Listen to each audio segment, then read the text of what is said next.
Would you like to be cool? Well, yeah. I'll show you how. Who are you talking to? You'll be cool if you ride a motorbike.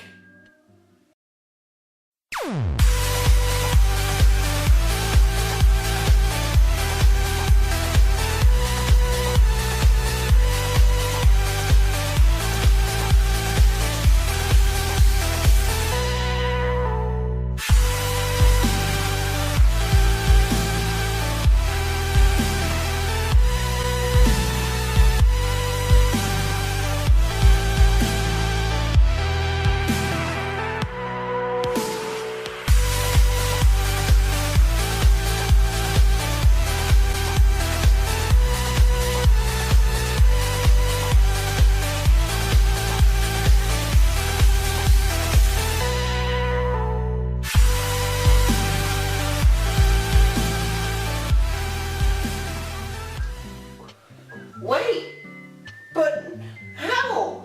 Easy. Step 1. Attend your government-subsidized pre-learner course. Step 2. Receive your pre-learner course certificate of competence. Step 3. Go to your local RTA and apply for a license, bringing all necessary forms of identity. Step 4. Take the learner rider knowledge test. Step 5. Have your picture taken and receive that learner's permit. 3 days later. Yes! I did it! Whoa! Hold it right there. You may have got your license, but there's a few things you still need to learn, like safety equipment. Now, a helmet's the only thing that's mandatory, but if you're smart, you'll wear all appropriate safety gear, like gloves, a riding jacket, and sturdy footwear. Now, the helmet is the most important piece of your safety equipment. Your helmet has a hard outer layer to stop from any piercing impacts. It's then followed by a hard foam which will crack and reduce the impact directly on your head.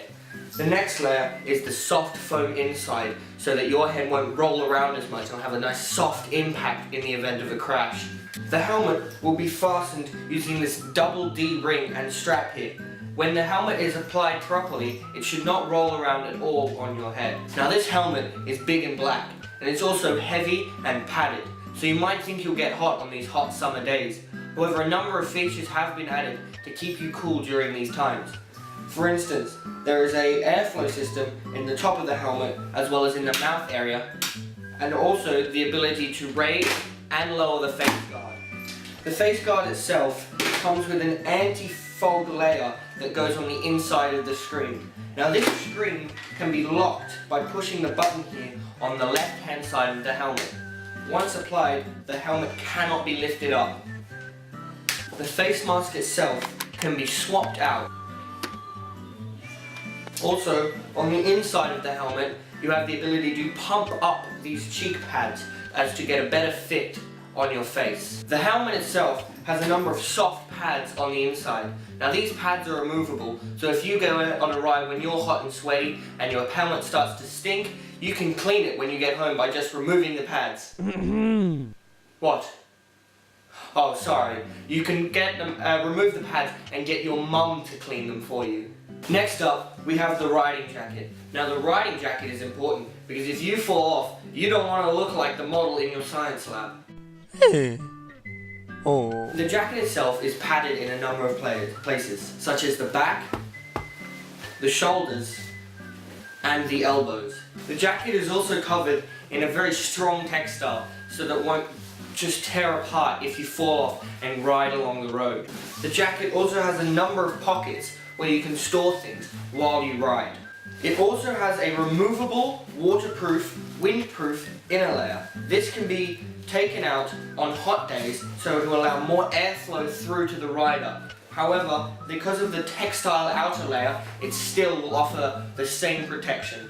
Riding gloves are the smallest of the apparatus, but offer huge factors of safety. These gloves are made of thick leather, which will prevent your hands from being scraped up and grazed if you ever fall off your motorcycle. On the heel of your hand is a carbon fiber plate that will prevent you from bashing and scraping along the place that you will instinctively place your hand when you fall. The glove also has these plastic and underneath mesh metal layer to protect the knuckles of the rider in the event of a collision. Its leather construction does not only incorporate into protection but also into the prevention of wind from reaching the rider's hand. Now this can be a problem in the event that you are riding long distances, then your hand could get numb and then your chance of a collision increases. Now an appropriate set of riding boots should have a number of features. It should be sturdy, it should not come off, it should not allow wind in, and it should have sufficient ankle protection in the event that your bike might fall on top of you. A real leather or reinforced synthetic construction is the best way to go on a riding boot. This shoe is a good riding boot, however, it does have a number of faults. One is that it does not have sufficient ankle protection. And two, the grip on the underside is not appropriate for riding a motorcycle. It will slip and slide on wet roads. Okay, now to go over the main operational controls of your motorbike. On an automatic motorbike, this is quite simple. It's just like riding a bicycle. Your right hand has a lever that operates your front brake. Your left hand operates a lever that operates your rear brake. Your front brake should perform about 75% of your bike's stopping power. Your rear brake will fill up that remaining 25%.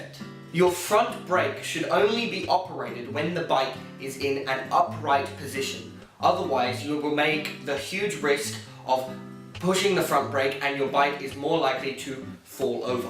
Also indirectly involved with controlling a motorcycle are a number of hand-operated switches located on your hand grips. On your left hand, starting from the bottom and going around the hand grip, you have your horn, then you have your left and right indicators with a cancel switch.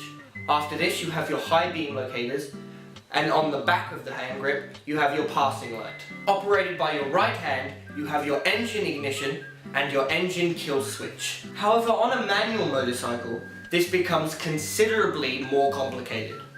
On your right hand, you will have your right brake operated by a lever. On your left hand, you will have your clutch, which will be operated also by a lever. On your right foot, you will have your rear brake. On your left foot, you will have your gear change system. Your throttle on your right hand controls how fast your bike will go. To increase your speed, you will roll the throttle towards you more. To slow down, you will roll it away from you. Now these two new controls, the clutch and these gear levers, what do they do?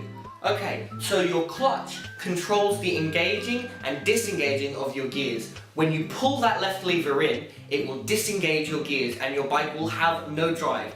It's as if you've put your bike in neutral. Now your gears are as if you have a hand. For instance, if you push all the way down to the bottom, you're in first gear. If you push it up a bit, you are in neutral. If you go up a bit further, you're in second, then third, then fourth, then fifth, and then however many gears your bike has. Now, what are gears? What do they do? Okay, so gears basically are the ability for your engine to connect to your wheels. So in first gear, it's quite a big gear. So when you spin it, the transfer to the wheels is a lot, but it cannot go very fast. When you change up a gear, your gear becomes smaller. And when your gear becomes smaller, it requires more effort to turn the gear, but the wheel turns faster. So when you're in first gear, you have a lot of turning power, but your top speed is quite low. This is why we need gears. because if we just had one gear, we'd either have to have very slow acceleration or we'd have to have a very low top speed. Okay, so now you know what the gears are and you know what the clutch is, but how do you use them together? Okay, so when you want to change gears, the idea is simple. Step one, you have to engage that clutch. You want to do that quickly. It wants to be a quick in with your clutch lever. Then you want to use your foot to either press up or down, depending on which gear you want to change up or down into. The third stage is when you're in that gear, you want to slowly release that clutch. When you slowly release the clutch, the gears will slowly engage themselves back into each other and you should have a smooth engagement into your next gear. Now your position when you get on the motorcycle needs to be as comfortable as possible. You want to sit as close to the fuel tank as possible to put as much weight over your front wheel as you can. Okay, so how do you take off on a motorcycle? In an automatic, it's easy. You just put it in first and use your accelerator. Now to take off on a manual motorcycle is considerably more complicated. Your first step is to turn your motorcycle on and hold your clutch in, keeping the bike in first gear. Now we get to first gear by engaging the clutch and pressing all the way down on your gear change lever. Your second step is to give the bike a little bit of throttle while slowly releasing the clutch. The clutch needs to be released very slowly here. When you feel the bike start to move forward slightly, you want to give the bike a little bit more throttle and you want to release the clutch a bit faster. When the clutch is fully released, then you have started on your way on your bike. Okay, so now you've started off on your bike, but you get to a corner. What do you do? Okay, so to turn a corner, we don't only turn the handlebars, we also need to lean in the direction of the corner. For example, if I was to take a left-hand corner, I would turn the handlebars left, but also lean the bike slightly to go around that corner to the left. So there you go, kiddo. Now you know how to ride a motorbike. Yeah! Now I'll never be bullied again! No, you won't, son. How the hell are you doing that? 3 days later.